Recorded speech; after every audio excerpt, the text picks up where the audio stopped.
Hey everyone, it's Jonathan, and today's episode is another crossover with my other podcast, Every Version Ever.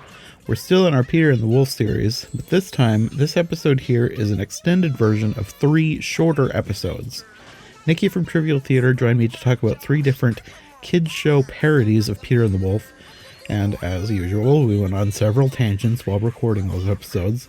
So, since we were already talking about well-known, beloved, nostalgic properties, I figured we could combine them all into one long episode, keeping the tangents that got removed, and make an extended version for this podcast. Peter and the Wolf doesn't have a ton of versions out there, and is a lot less familiar than many of the other stories that I've covered on Every Version Ever, but it's well known enough that it has been parodied several times, including in the 3 versions we're talking today, where characters from Sesame Street, Tiny Toons, and the Muppet Babies all take on characters or elements from the symphony and put their own unique spins on them.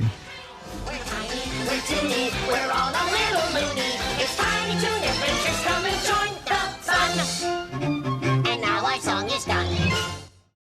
I guess what order do you want to go in with these? Is it just kind of go... Well, I watched them in release order. So I watched Muppet Babies first, then Tiny Toons, and then the Sesame Street one. And after I got done, I was like, I think I want to talk about them in this order too. Yeah, absolutely. And I feel like, it's kind of hard to tell, because I'm thinking of them as like, they went from worst to best. But it depends on what you're looking for in the entertainment, because Tiny Toons was really funny. But it was hilarious. And I watched them. I did them in, I don't even know how I picked the order. I guess I did them in alphabetical. I went Muppet Babies, Sesame Street, and then Tiny Toons. Okay.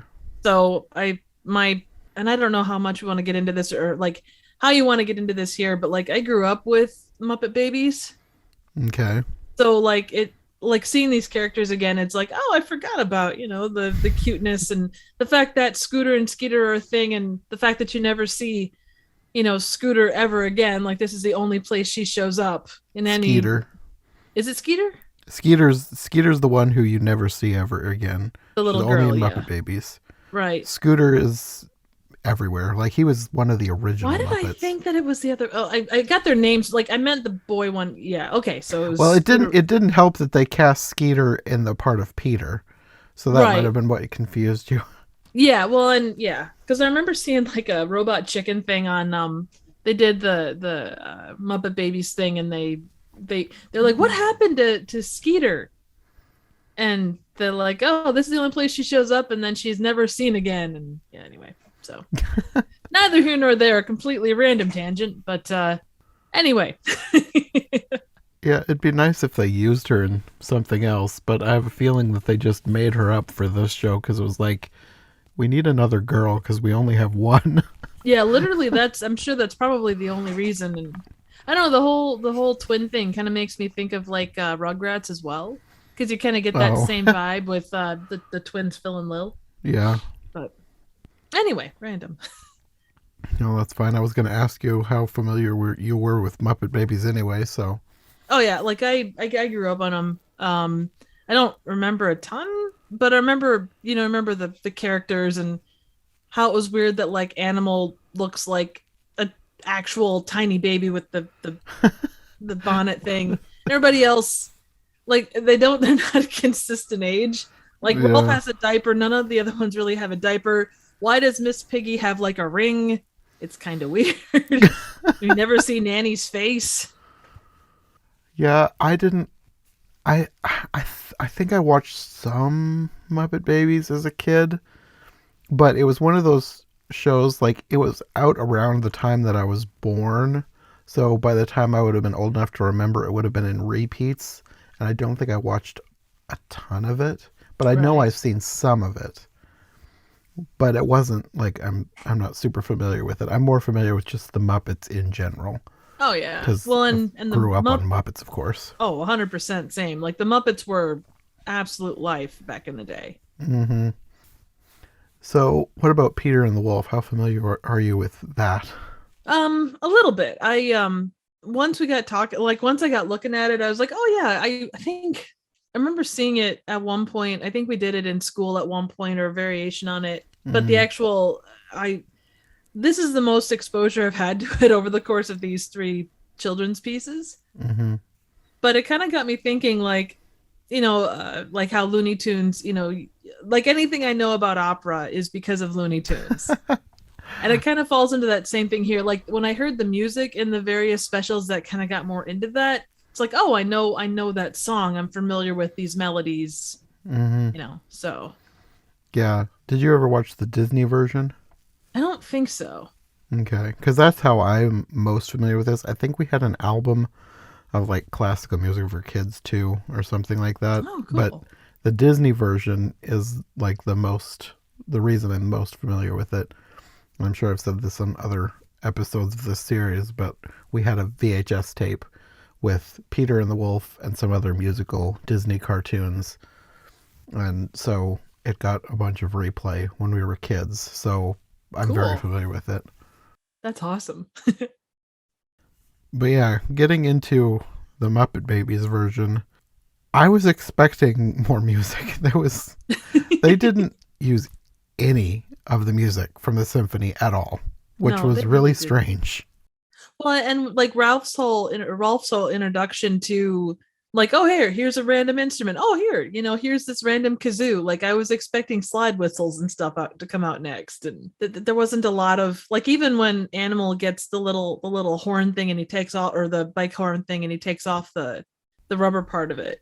Mm-hmm. There's no real correlation to the both of those. It's like Ralph wants to do a symphony, he wants Animal to be a lion or whatever, and there's really nothing that connects the two of them really. Like it's kind of, even though it's a kids show and obviously it's, your storytelling is going to be a bit random to start with, but the ties at best were tenuous even for a kids show.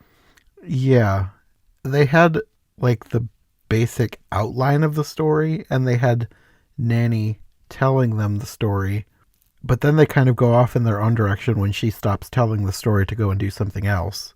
So you almost don't even get the actual story.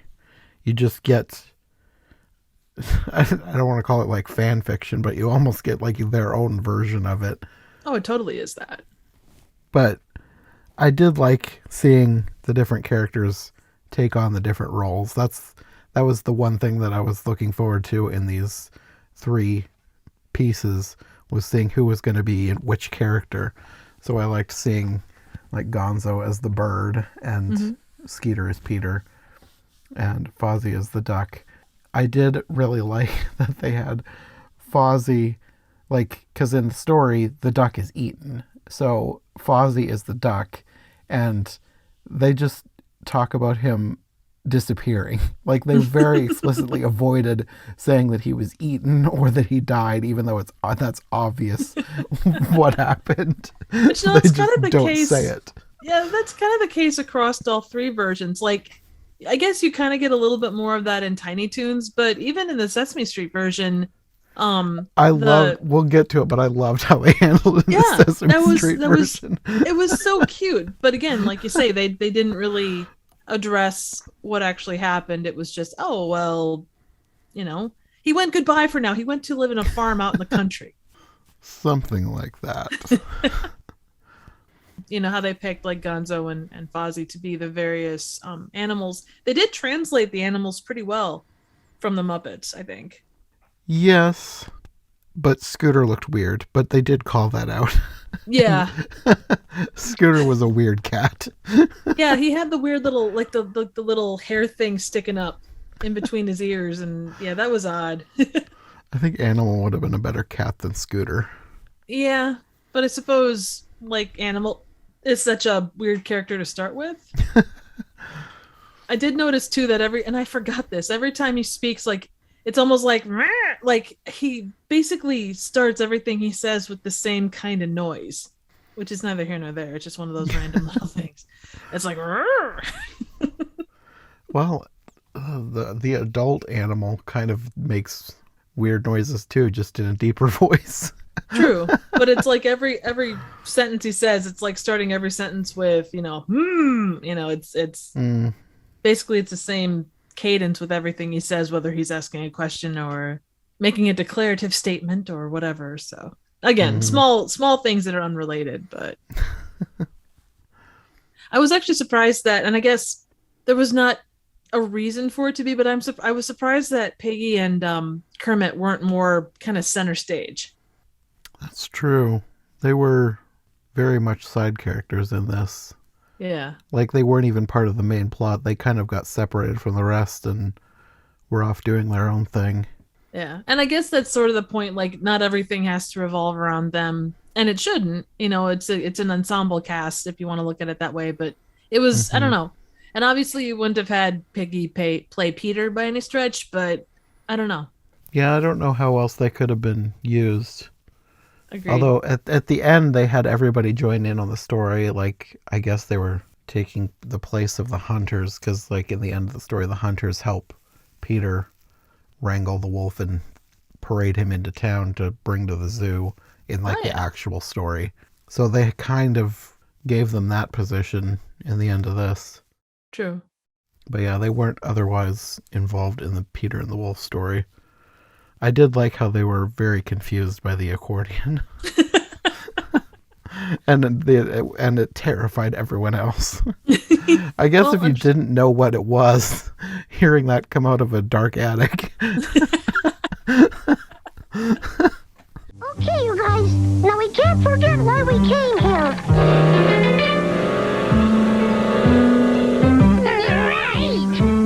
Right!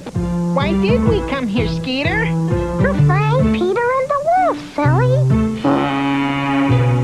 Right! I think the wolf found us first.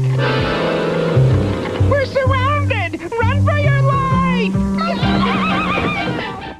Might I also add that this house is just how is this house this big? Like it goes on for days. It's like a TARDIS. And also, I don't know the lore of the Muppet Babies, but like, is Nanny their mother? Did she adopt them all?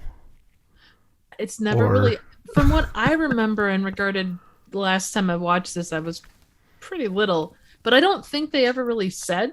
I always just assumed that she was, as her name implied, like a nanny, but it always seemed like more lived in than otherwise.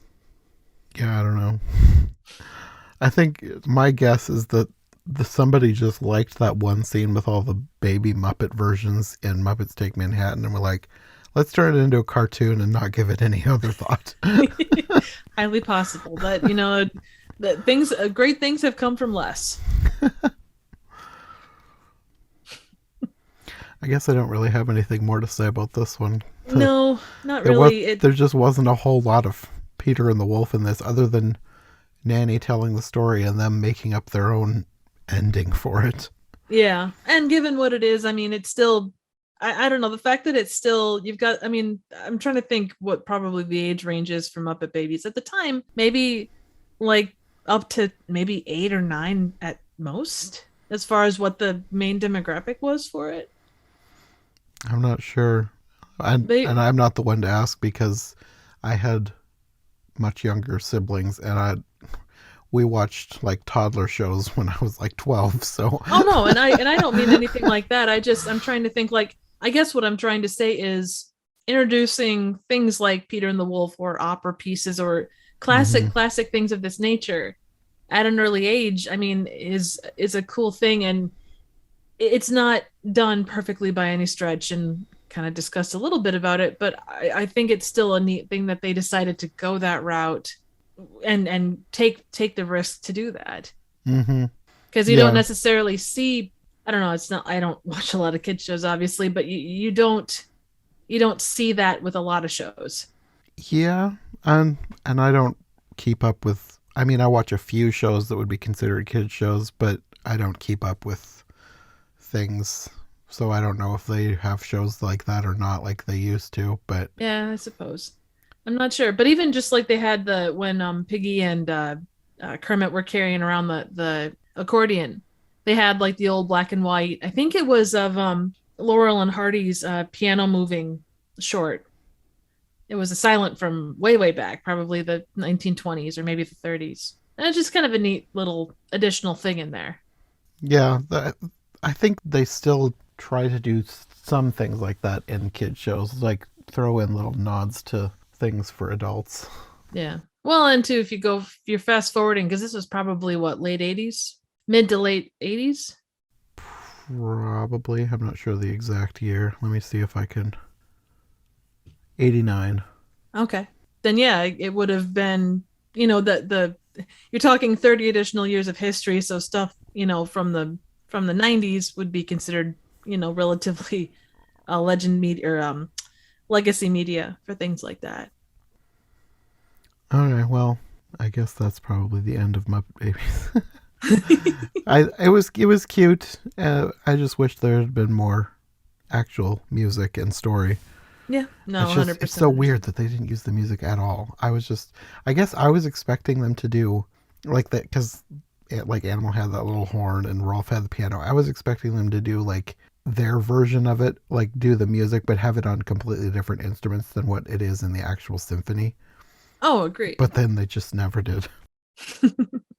And it definitely was its own thing. But to some extent, I mean, the Muppets have always kind of done their own thing in that respect, yeah? Yeah, depending on the version. But it's kind of weird when I thinking back of different things that the Muppets have done, like Muppet Wizard of Oz. I remember watching that and I was like, this is closer to the book than the MGM version of Wizard of Oz. Yeah. It's wow. Strangely loyal to the source material. Like, of course, they had their own Muppety spin on things, but like they had actual silver shoes because the ruby slippers were from the MGM version. The book had silver shoes. They had 4 witches. Just so many weird little things that are directly from the book that the MGM version just never did. Well, do you think with at least the shoe part of it, they probably couldn't use the ruby slippers because that was a specifically MGM thing? Yeah, no version can do ruby slippers unless they pay MGM gobs of money. So anytime you've seen ruby slippers in any other Oz media, they have paid lots of money to be able to use ruby slippers. Because at this point, people would think it's weird because they're so iconic to the story of the Wizard of Oz, even though they're not from the book. Right. In a lot of ways, it almost counts for more in that respect. Well, I think that's probably why people are willing to pay that much to use them. Oh yeah. Money is spent for reasons. There's no doubt about that. Mm-hmm. Okay, on to Tiny Toons, Buster and the Wolverine. Yes. They're tiny, they're toony, they're all a little loony. How familiar with Tiny Toons are you? I grew up as a kid? I grew up on Looney Tunes. So yeah, there was a little bit of Tiny Toons that I knew about, but I didn't really watch a ton of it. Mm-hmm. But I understand the characters and kind of how they play in and all that stuff. So yeah, I'm same. Looney Tunes every Saturday had to watch Looney Tunes. Yep. That was the most important show. And Tiny Toons, we didn't have cable, so the only time I watched Tiny Toons was like going to Grandma's house. And I loved Tiny Toons when I was able to watch it, but I didn't get to watch it very often.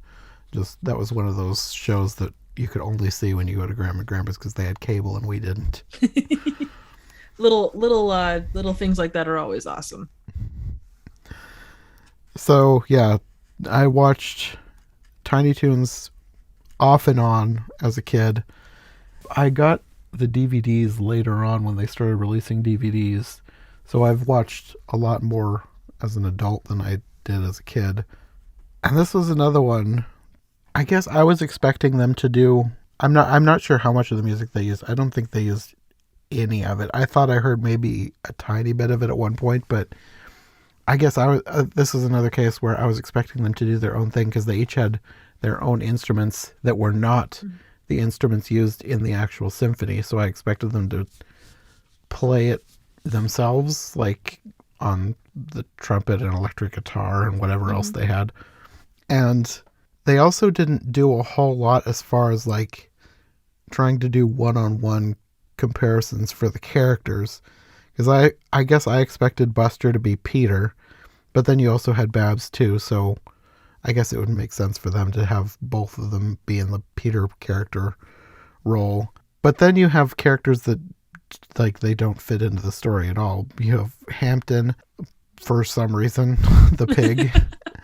And I there mean, wasn't a pig in the movie or in the original thing. My goodness. I mean, but you have characters that they're perfect for the roles that they could have had, like Plucky Duck, and then you have Furball and Sweetie because there's a cat and a bird. mm-hmm. That's what I was thinking too as it went along. It was odd that they didn't stick a little bit more with that. Mm-hmm. It seemed like they kind of went with their ideas, but then they kind of ran out and just kind of started scrambling for anything that would work. Yeah, and I guess I expected it to be more close to the actual symphony, especially because of the way they opened with Elmira introducing like at an actual symphony hall. Yeah. So the cereal bowl. yeah.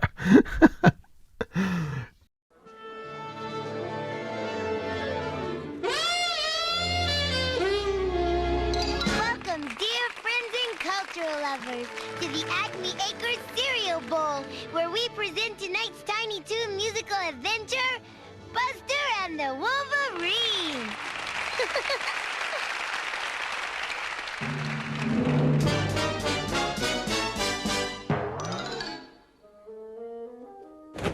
Lovely, isn't it?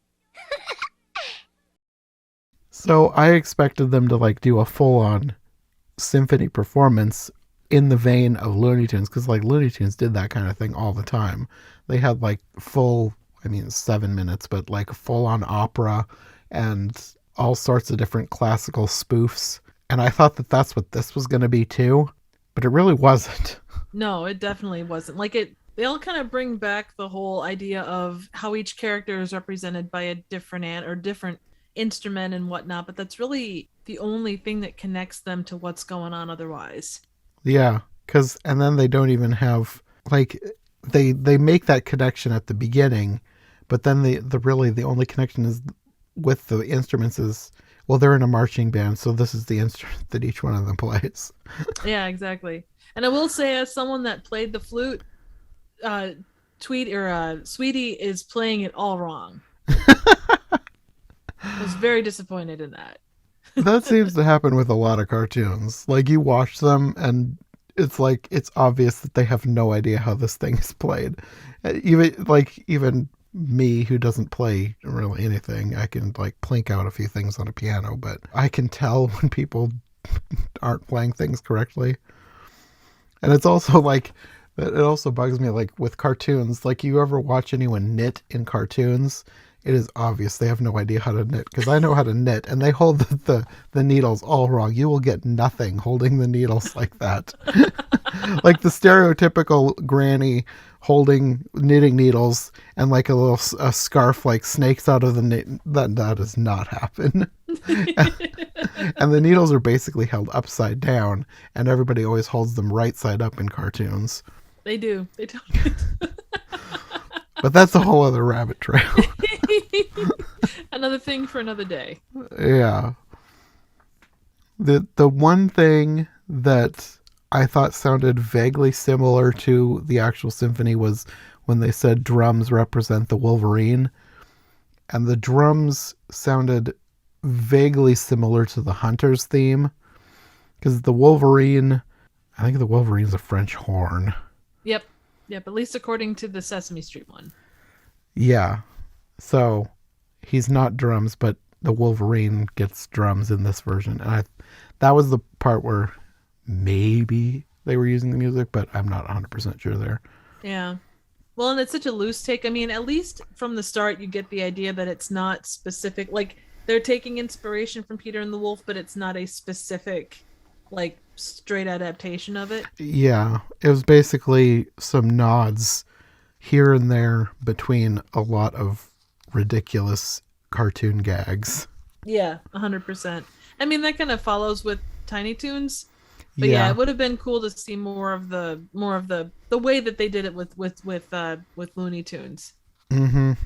And I will also add, my God, the animation in this particular one, and not to say that Muppet Babies has great animation by any stretch, but it's relatively consistent. The animation quality differs so much with like Tiny Toons. Like it goes between okay and then it just goes downhill and then it's back up, and it's just us sitting there like, oh my god. Yeah, there were a lot of moments where they were very off model. And part of me is like, maybe that's a choice that they made because they're just being really cartoony with it. But I don't know. They were really off model at times. Oh yeah, absolutely so. And I mean, you didn't necessarily get that. Like that is kind of a thing of that era. It seems like you go with whether you're talking GI Joe or Gem or this, there is that lack of quality, consistent quality. Mm-hmm. Like if it's gonna be bad animation, fine, have it be bad animation. But it goes from relatively okay to all of a sudden one finger is 3 times the size of the other ones. Well, maybe that was their stylistic choice. I don't know.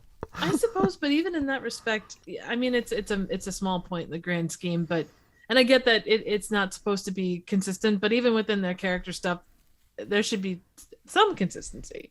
Mm-hmm. But I don't know. Thing of the age. I suddenly feel like an old man yelling at the sky, like, "Get off my lawn, you kids!" I think my favorite part of this whole thing was Plucky, but Plucky's always been one of my favorite characters anyway. Oh, he's hilarious.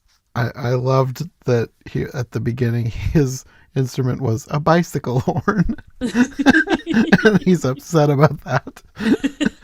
And the way Elmira said a bicycle horn, I don't know, there's just something about the way she pronounced bicycle that cracked me up. Oh man. And last and debatably least is Plucky Duck, represented by a bicycle horn. What? A bike horn? For a star of my magnitude? It's an insult. And furthermore,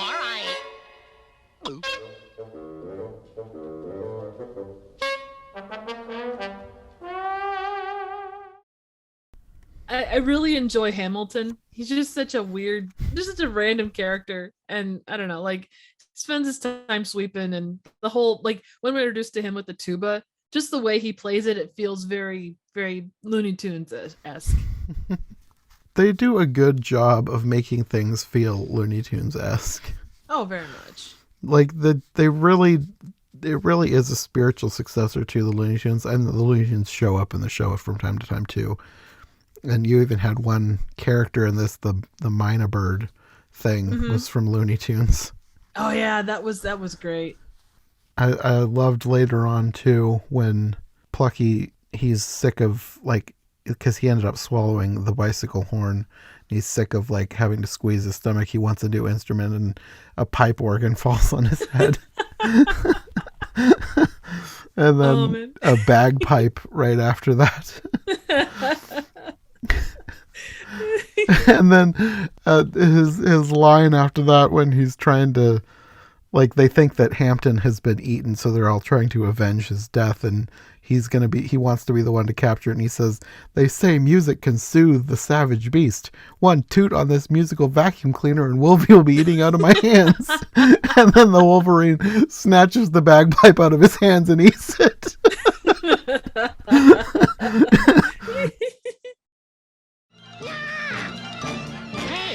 they say music can soothe the savage beast. One toot on this musical vacuum cleaner, and Wolvie will be eating out of my hands.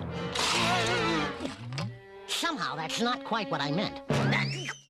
I did also enjoy with Plucky when he's like, "Oh, come on, I've been getting I don't remember how the line goes. Basically, the short end of the stick all day when it comes to instruments. Give me something good." And then he gets the gigantic light and music show. The giant synthesizer machine. Yeah, that's such a thing of that age, and it was just so perfect. That was another instance where I was like, oh, they should totally do a synth version of the Peter and the Wolf's theme. And then they didn't. They just had it be a laser show that zapped the Wolverine. Well, it goes to show the power of music and lasers, I guess. Something like that. I kind of forgot about Sweetie, though. Her little bit was actually pretty cool. The different voices they pull in and all that kind of stuff. I don't know. All that stuff kind of worked. It was kind of a neat thing to see, just the variation of voices and all that good stuff. Yeah, I like Sweetie. Tweety's always been like my favorite, so I like Sweetie as just like she's Tweety's protege, I guess. Like each one has the Looney Tune that they look up to, and so I like her for that reason. But I also, she's her own character too, and I love the different voices that she does, like you said, like when she gets really mad and like has a really deep voice. Hold on, Cat. I'll save you. Now you relax and look at the pretty stars. I guess I didn't relax him enough.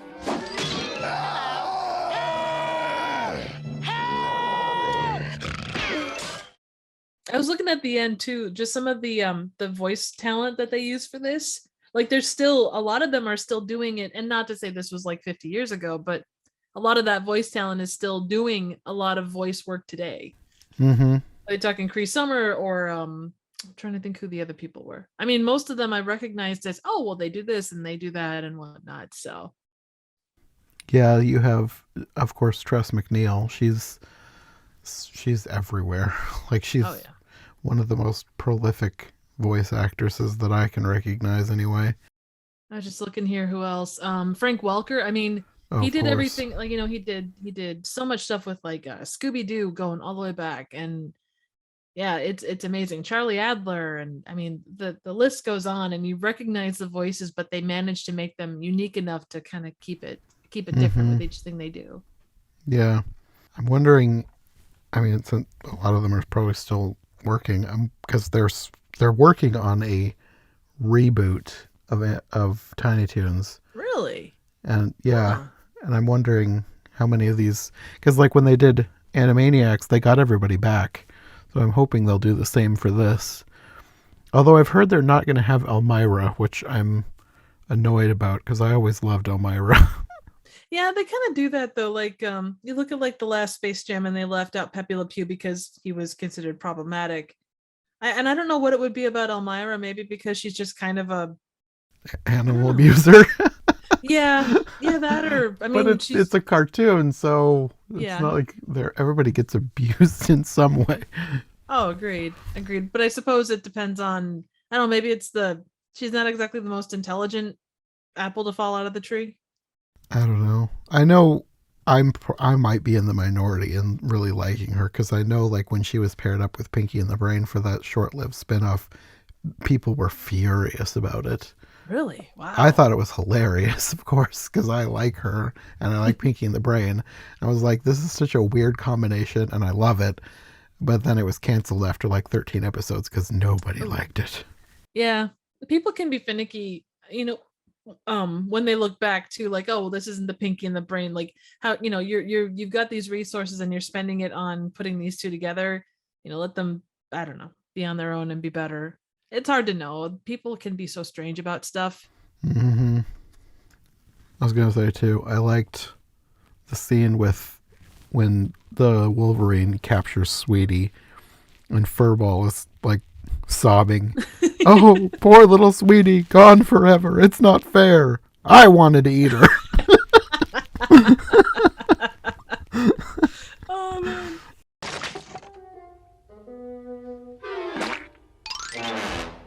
No, poor little Sweetie. Gone forever. It's not fair. I wanted to eat her. And when they when everybody gets eaten, just that whole sequence, I don't know, like it's so silly. It's They're so like, oh, Looney they're still Tunes. alive inside. Hey guys, you all right? He like puts a bill in front of his face. You know, looks like everything's okay except for your bill. Here you go. And he just gets all angry and stuff. Dr. Bills will never not be funny.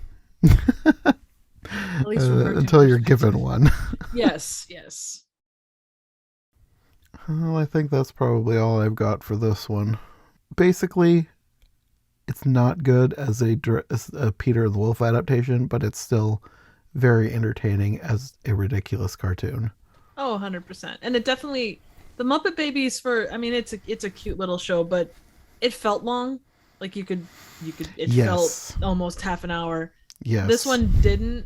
Like it had moments where it dragged, but by and large, It was much more entertaining. It had a lot more going on. The characters were more dynamic. But again, just looking at the shows, there's a much different demographic, generally speaking. Yeah. Tiny Toons basically is kind of an all ages show. Like, I mean, they market it to kids, but they make it specifically for anybody. Like, literally anybody can watch it and be entertained. Oh, yeah. And Muppet Babies, it's for little kids. Exactly. I was kind of bored. Yeah, and it's again, it fits the demographic that it's supposed to hit. Mm-hmm. And it was probably a cool way for little kids to learn about, even if just a little bit of an introduction to Peter and the Wolf. Mm-hmm. But yeah, it definitely, if you're anyone outside of that, it did lack a bit. So moving on to Sesame Street, this is the one where if you want an actual good introduction to Peter and the Wolf for little kids, this is perfect. Oh, it's very good. This is what I wanted all the other things to be. So you're saying you saved the best for last? Yeah, and I mean, I think I probably, as like a piece of entertainment, I probably was a little bit more entertained by Tiny Toons as far as like it being hilarious. But I enjoyed this one more as an adaptation of Peter and the Wolf because they did everything that they needed to. Right. Well, and this is, it because it's Sesame Street, I think there is a different level of expectation. If they didn't do a decent, solid version, then you'd look at it and go, okay, you spent 40 minutes or whatever telling this tale and it wasn't semi-accurate. Yeah, and I think, well, especially because it's Sesame Street, like there's an expectation of them to be educational. And if you want to introduce kids to classical music and be educational with it, Peter and the Wolf is the perfect thing to go with. Agreed. It's kind of interesting that they called this, like they sold this as Elmo's Musical Adventure, but like it does not say that anywhere in the show. It's specifically called Peter and the Wolf in the actual episode. Well, and it might have been, was it maybe like a series that they did? Like they did Elmo's Musical Adventure, but it was, maybe this, and then they went on to do other musicals? I don't think so. They were, from what I can tell, looking at the Muppet Wiki, they were making Peter and the Wolf. Like that was the whole point of this. I don't think it was part of another series. Oh, okay. I think they were just kind of using Elmo's star power to sell the tape, probably. Oh, no, absolutely. And I mean, then and now, I mean, Elmo is one of those driving forces. I mean, for whatever you've got, for whatever Big Bird or Zoe or any of the others, or Grover, whoever bring to the table, I mean, Elmo is kind of the star of the show. Yeah, these days it kind of is. When I was younger, like really young, I didn't care, and then I got older, and then I think it was one of those things where you like hear people talking negatively about something, and then at that point I was like, there's too much Elmo. I don't like Elmo. So I was kind of like anti-Elmo. But now, looking back, Elmo can be hilarious. Oh, absolutely. Well, and I think it's oversaturation. It's like you could have a really good song on the radio, and even though the song didn't do anything wrong, it's played so much. Yeah. And it just gets, it kind of kills it. Like even when I was a kid, like, you had Tickle Me Elmo and all that kind of stuff. Yeah. Elmo, he was everywhere as when I was a kid. Oh yeah. And still is, to some extent, I guess. Yeah, he's kind of the star. They've kind of added in that Abby Cadabby fairy. So they're kind of like, both of them are the stars of the show now, I guess. I haven't really watched Sesame Street recently, so. No, I haven't either. I was always my favorite. I see clips that go viral. That's about recently people have been digging up old clips of Elmo and Zoe. Like, have you seen with The Rock? Oh my God, that was hilarious. Angry Elmo. It's just, I can't imagine being the puppeteer and like they're like, okay, we want you to be a little bit miffed. It's like, how would you even draw the line as far as finding a good balance of, okay, Elmo still has to be Elmo, but he has to be slightly upset at this. There was a couple clips where he seemed a little more than slightly upset. Oh, I know. He was like really ticked off about this rock. This rock is not real. Do not make me pretend that this rock is alive. Don't give me rock cookies. It's a rock. It's a rock. It's not a person. Rocks double cookies. Wait, Elmo. Rocco says that he wants the oatmeal raisin cookie. Rocco? Rocco's a rock, Zoe. Rocco won't know the difference. Yes, he will. You can't have that cookie, Elmo. Rocco wants to eat it. How? How is Rocco going to eat that cookie, Zoe? Tell Elmo. Rocco doesn't even have a mouth. Rocco's just a rock. I will say when when this whole thing started and they brought out Baby Bear, that whole character, there had to have been better choices than Baby Bear. That whole character, the voice, the whole way that he lays down, he looks like a middle-aged accountant. I know that's a moot point as far as it has no bearing on the episode as a whole, but I was just sitting there like, oh my god, all I can see, like the tie, the collar, all I can see is middle-aged accountant. What is this character?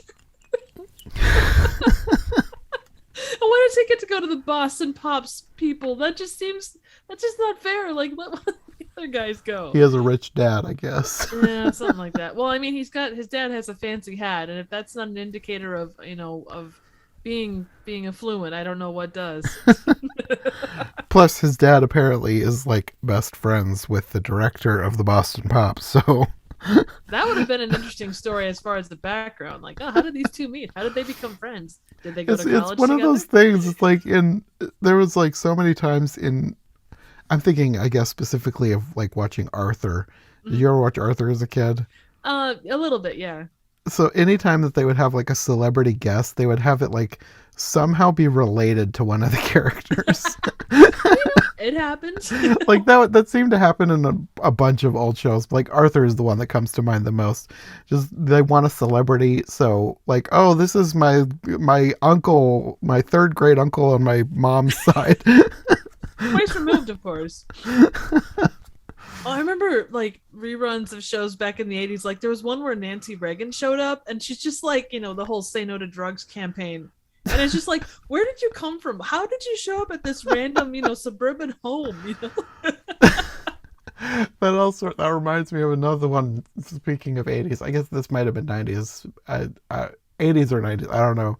They had Steve Urkel show up on Full House, and he was the cousin of one of DJ's friends. Well, that's incredible. Some of the I'm trying to think. Someone once did, and it's totally off topic, but someone once did a like a chart to kind of show kind of chart the path of all these shows. I know that what you're have talking connection. about. There was a website that did that like years ago. I don't remember what it was. I was obsessed with that website for a while. Yeah, it was great. It's like 6 degrees of separation levels, but it's like Cheers is connected to this, and Different Strokes is connected to this, and just like the connections across the board. Like if you took away the one base show, you would have lost like half of the primetime television that showed up on any of the major networks. Yeah, they had them all grouped into like shared universes because like different shows would cross over with others, and then you'd have instances where like a show from one universe crossed over with a show from another universe, so then all of these had to merge into one universe.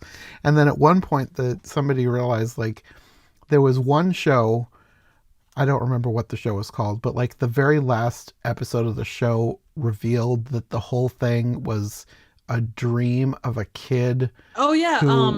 Saint Elsewhere was the show. It was a hospital show from the early 90s, I think. But it's like Denzel Washington was one of the like early guys in that show. It was the amount of people on that show was crazy. But yeah, it was basically the dream of a kid, and I think the kids ward of some hospital or something like that. Yeah, but so since this show had crossed over with this other show that had crossed over with this other show that bled into this whole shared universe, it was like, does that mean that every single show, like at this point it was like 20, 30, 40, 50 shows, does that mean that this kid just dreamed all of these shows because this one show turned out to be not real? Yes, that the answer you're searching for is an absolute resounding yes. And you want to go down rabbit holes. There are theories about all of the Pixar movies, all being part of the shared universe. Yeah,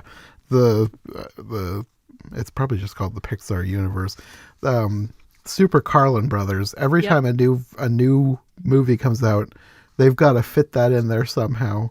Oh yeah. At first, I was like, "This is an interesting theory," and now it's like, "Well, how are they going to try and cram this one in there?"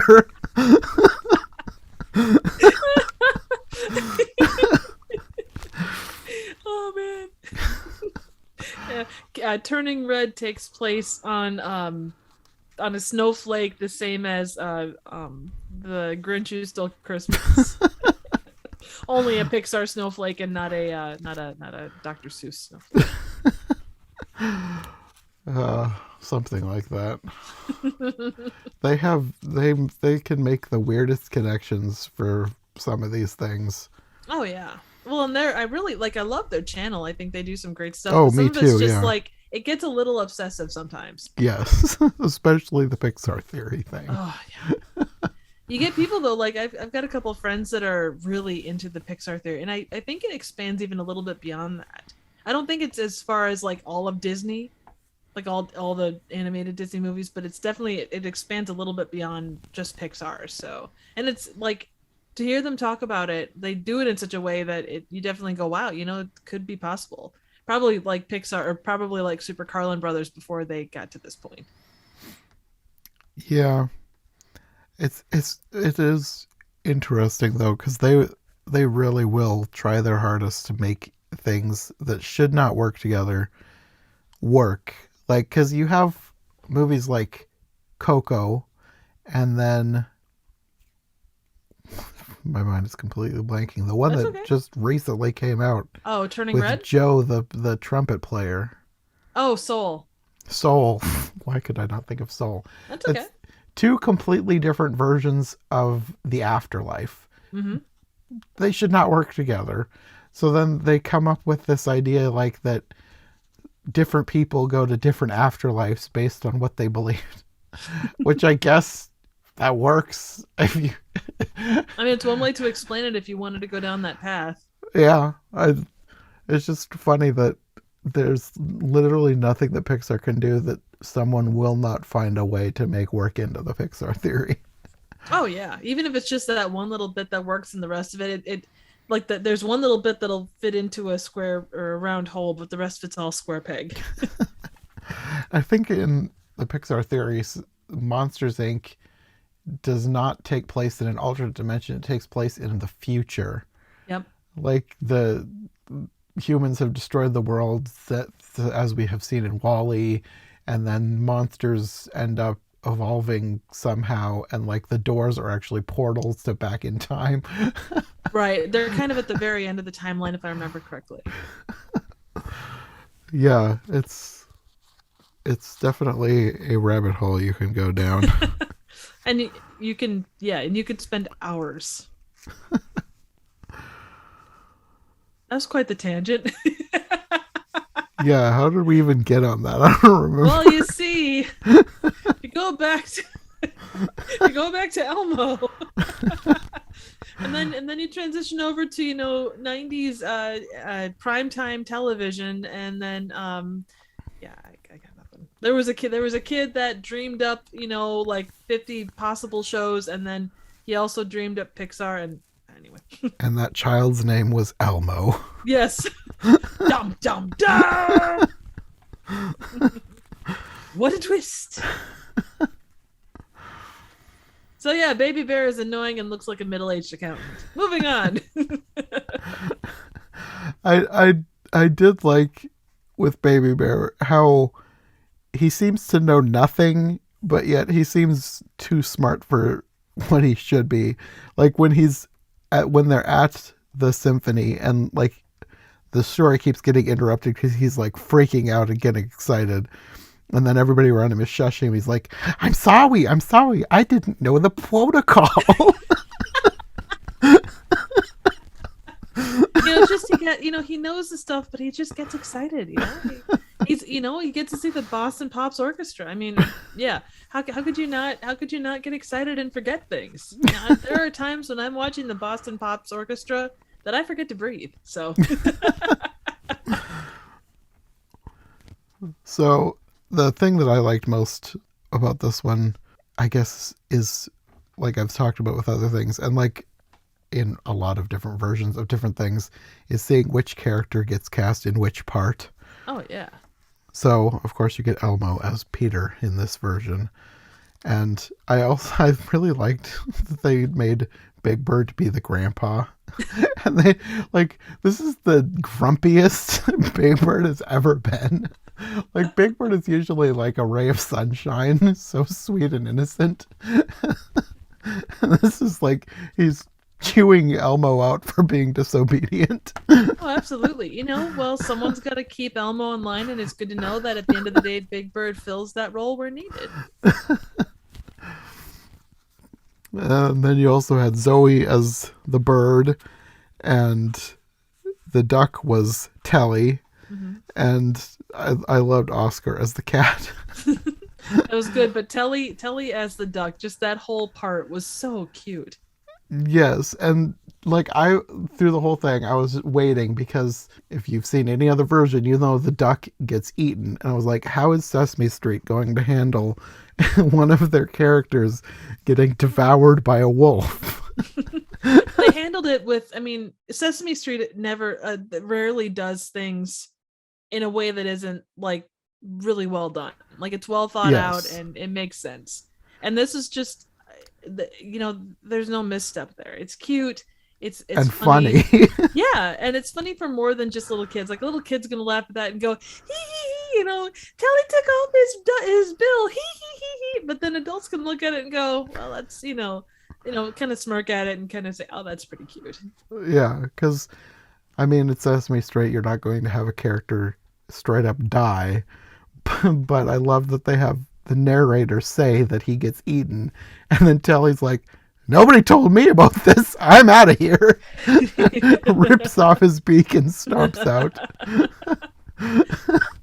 But no matter how hard the duck tried to run, he couldn't escape the wolf. What's happening? He was getting nearer and nearer, catching up to him. Is he all right? And then he ate him. What? Whoa. Stop everything. He eats me? Nobody told me that the duck gets eaten in this story. Well, you can forget it. Well, I quit. Huh? Where's he going? That's it? You mean he's gonna leave us with the wolf while he's still hungry? And I love that it came back later as a hunter. It's like, I don't want to leave completely, so I'm just gonna come back as a different character. And the fact that the hunter was the two-headed, and I love the two-headed monster. I loved them as a kid. I was glad to see them have a role. I hadn't seen them in anything in ages. I thought they made a great hunter. Oh yeah, and it's a pair of hunters. Oh yeah, well, and that's one thing too. Across the board, and obviously it's more than just an average episode of Sesame Street, but there's so much that goes into it. Whether you're talking about like the backgrounds are so intricate. There's so much interaction. There's so many puppets. There's so many Muppets. It's, and characters that don't say a thing. They're just there to add to it. There's little butterflies that are flying around. It's a really well thought out and well planned thing. It feels lived in as far as Muppets go. Yeah, especially in the beginning and end scene where they're like at the village and there's like all the Muppets all around. Yep. It felt like a Muppet movie, like Muppets Christmas Carol or something, where like going through the village, it was like that level of puppets everywhere. Absolutely. And the way that they integrated the different musicians, I thought was just, like the poor guy with the drums behind the tree. I love that they had the musicians follow them around and like they're actually part of the story. Yeah, and then they kind of break the fourth wall and say, "Where have you guys been?" Yeah, I like anytime all three of these I think broke the fourth wall, but I liked any time that they broke the fourth wall. Yeah, and it's cute, and it's you can appreciate it as a little kid, but you can also appreciate it as an adult or just kind of watching it. I mean, I can't say that I would pick up this and watch it offhandedly, but it was entertaining and it had some very cute bits. It was informational. You can appreciate what it is regardless of age. Yeah. I mean, I love Muppets, whether they're the Muppets or the Sesame Street Muppets. They're usually very entertaining. Very much. I also liked going back to Baby Bear. He was kind of annoying at times, especially when he kept interrupting. But he had some lines that really cracked me up. I don't know why. Like when his dad is talking about bringing him to like meet the orchestra, and he's like, "I don't know that I'm emotionally prepared for this." That was so cute. And then later on, when the conductor is introducing him to all the characters, and he's like, or the instruments, and they're trying to teach him like about imagining the story in her head, and they have the lady playing the violin, and he's like, "Now what picture do you see in your imagination?" "Well, I see this lady playing the violin."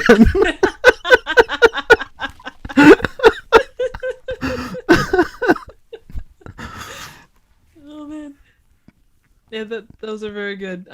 It was also cute when the musicians are following the various characters around, and they kind of react the same way that the characters are reacting. Like there's one where they have kind of a moment of panic, and all of a sudden all the musicians in the background are kind of running around doing the same thing. And I also liked that the wolf, this is very random. The wolf was the big bad wolf puppet. Like if you've seen Sesame Street, you know there's the big bad wolf shows up from time to time. It's a big purple wolf puppet.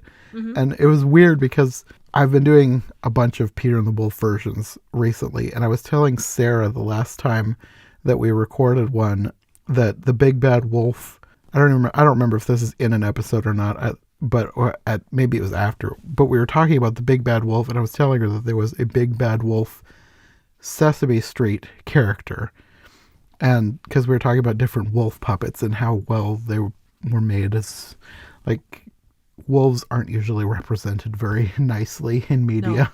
No, not in that respect, at least. And so we randomly were talking about the Sesame Street Big Bad Wolf. And this is before I had discovered the Sesame Street version, Peter and the Wolf. So I thought it was kind of funny and ironic that we had just been talking about the Big Bad Wolf puppet, and he shows up as a character in a Peter and the Wolf version from Sesame Street. That is cute. And it always seems like it goes that way. Like you talk about something and then it shows up that way. Yeah. He was a little different in this version though, because normally he talks, and he was a lot closer to like an animalistic wolf. Like he was on all fours at points, and he's not usually like that. He's usually more like an anthropomorphic character. Well, I suppose it was a good way to kind of keep separation between the characters that could talk and the characters that couldn't. It kind of... It could have gotten too silly if he talked, because there was a different version that we watched with puppets, and the wolf talked, and it was kind of ridiculous. You couldn't really take the story that seriously. Not that you could take this one that seriously, but it's a lot less serious when the wolf is talking and trying to weasel his way into and out of situations. Oh, exactly. And like I said, I really liked Oscar as the cat, and I loved how at the end when Grandpa Big Bird is chewing out Elmo for doing this dangerous thing, the cat's all excited of like everybody's been too nice. I'm ready for somebody to be grumpy. And then he's upset when he apologizes and they make up. And the whole like you were talking, like when Big Bird at the end too is saying, well, Peter, you did wrong by doing this. It's like, Peter just saved the day. What you can't fault him for, saving everything and basically making, the wolf, not a bad guy anymore and all that good stuff.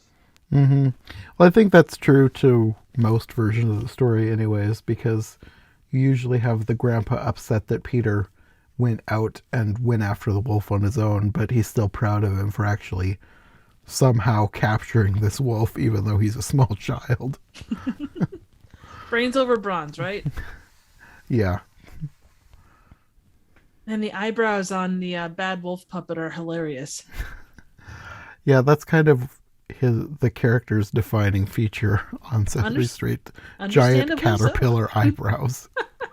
You know what? I wouldn't expect anything less. He's kind of like Bert.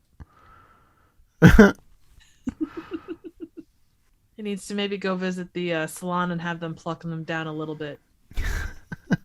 He wouldn't be as iconic without his giant bushy brows. That is true. It is totally adorable. It's just, it's such a cute version. And like you said, it is the most true to it. You get the music.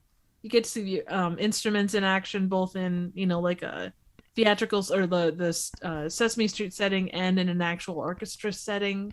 It's got a lot of good to it. Yeah, this is definitely one that it's a very good introduction to not just Peter and the Wolf, but like classical music and orchestras in general. Mm-hmm. If you want your kid to be exposed to something a little bit more cultural, this is a good stepping stone into that arena. Agreed. And it was interesting too. They actually, all the scenes with the Boston Pops Orchestra, they actually went on location. That whole thing was an actual symphony hall. Wow. Where they were playing. I think they recreated the sets where like they're sitting in the seats, like from when the camera is pointed at the audience, like watching everybody. I think that was a recreated set. But like when they're looking down over the audience, like that whole thing was all shot on location. And that makes sense. I mean, because to try and do what they do with the puppets, you do need a rather large amount of space you probably wouldn't normally get with that. Mm-hmm. And this is something that I would have noticed one, but I didn't realize that the audience, when they're getting into their seats at the beginning, most of the people around them are all Muppet performers. Oh, cool. And I definitely would have noticed Carol Spinney, because he was, everybody knows Carol Spinney. Mm-hmm. So he was in the back, but most of the people around them were some of the other, I guess, lesser known, not as famous as Carol Spinney, Muppet performers. The one that handles the Big Bad Wolf or something like that, right? That's a cool piece of trivia. Very cool. So where does this one rank for you as far as amongst all the other ones that you've reviewed? Maybe third. It depends on... There's one that I watched that I haven't decided exactly how I feel about it yet. Like, it is bizarre. Like, it did Peter and the Wolf and then went off on a whole different direction, and the puppets were weird, but it was, like, bizarrely entertaining. So, even though I was confused for at least half of it, I did like it. And it might be my second favorite version. But then there was another one with Art Carney. Oh my God! Did he do as good of a job as he did in the Star Wars Holiday Special? Yeah. I mean, it was really cheesy, but it was entertaining. So I don't know if that one should be up in my top ranking or not. I mean, it's not like there's a ton of versions of Peter and the Wolf to choose from. Right. And the one that is the best is far beyond any of the others. Like, it is the absolute best, and no other version could ever top it. It's like a really amazing stop motion short film. Oh, like, nice. I think you would like it. You should watch it sometime if you can find it. Yeah. That one is my favorite. And then the others are like really far down below that. But the Sesame Street one is near the top of the second tier versions that I've seen. I get you. Well, and you can see the work that went into it. You can tell that there's love towards all parts of it. Yes. Plus, I mean, it's Muppets, so yeah, I love Muppets. You have good taste. But yeah, I think that's about all for these. Yeah. I'm glad we could do these because I was about to wrap up my Peter and the Wolf series, and then I don't know how I missed these because when I was looking for different versions, I did not see these in any list. And suddenly I noticed these in like a line on Wikipedia, and I was like, oh no, I can't not do Muppets, Sesame Street, and Tiny Toons. I cannot not do them. So I had to get you on board too, because I mean, gotta have you involved somehow, because you hadn't done any Peter and the Wolf yet. Well, and it's been an absolute pleasure. Like I say, I kind of feel bad because I know the music, it's one of those things where you hear it and you just know it, but you don't necessarily know where it comes from. And I mean, it was informational for me. Like there was a lot that I had never, or if you did, you'd learned it as a kid and you kind of forgot about some of it. So it was a cool little walk down memory lane with some of the things I grew up with. Yeah. Yeah. I hadn't seen Tiny Toons in a long time, even though like I bought the DVDs years ago, but I hadn't watched them in ages. So it was nice to see them again. Oh, absolutely. And I mean, anything like that is going to be a time and place thing. If you don't have a reason to watch them, and they're not necessarily something you're going to sit down and just watch. Yeah. None of these really were. So it's nice that these series kind of give me an excuse to watch some things that I probably wouldn't have seen otherwise. Oh, yeah. Plus, I mean, how often do you get to watch someone, play a bassoon? Not very often, although I have seen it semi-often in the last couple of months, watching the various versions of Peter and the Wolf. You have been fulfilled then. I'm just kind of watching back over stuff as we go along here, and man, they knew how to tie knots in that poor wolf. It wasn't going anywhere. Oh yeah, I loved the scene when everybody like jumps on the wolf. Like just throw the puppets at him. On the count of 3. 1, 2, 3. Walk at him!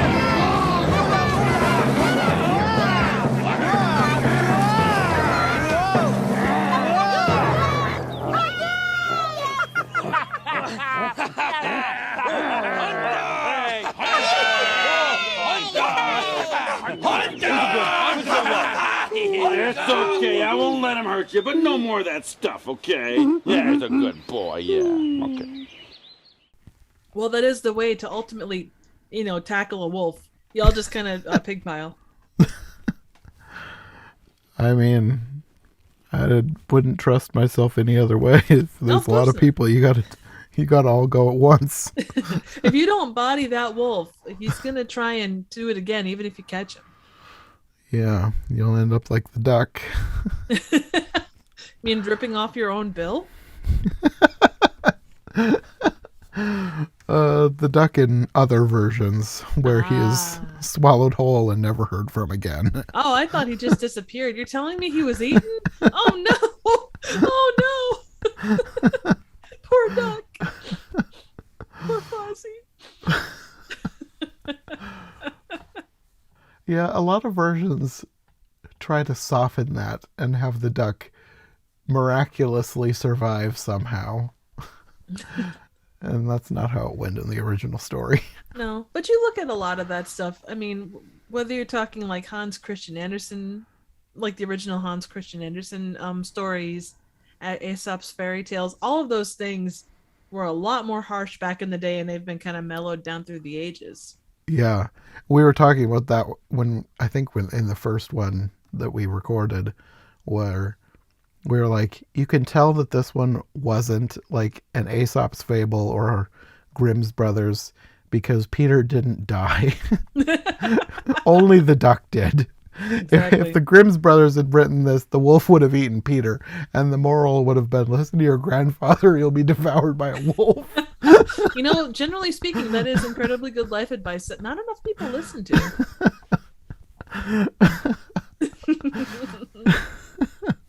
And as you go forward, make sure to pay attention to that, people. Yes. Always listen to your grandfather or you'll be devoured by wild beasts. Yes. Well, I guess that'll be it for this episode. Excellent. As always, an absolute pleasure. You want to let people know where they can find you if they want more content from you? Absolutely. If you also don't want to be devoured by a wolf, unfortunately, or just disappear randomly, halfway through a movie, you can find me here on YouTube at Trivial Theater. Just type that in and you'll find me. You can also find me on Twitter at trivia_chick. Okay, and I will have those linked below. Well, until next time. It has been an absolute pleasure as always, and may your French horns always give you a warning that a wolf is on the way. A very good well wish to leave with. Yes.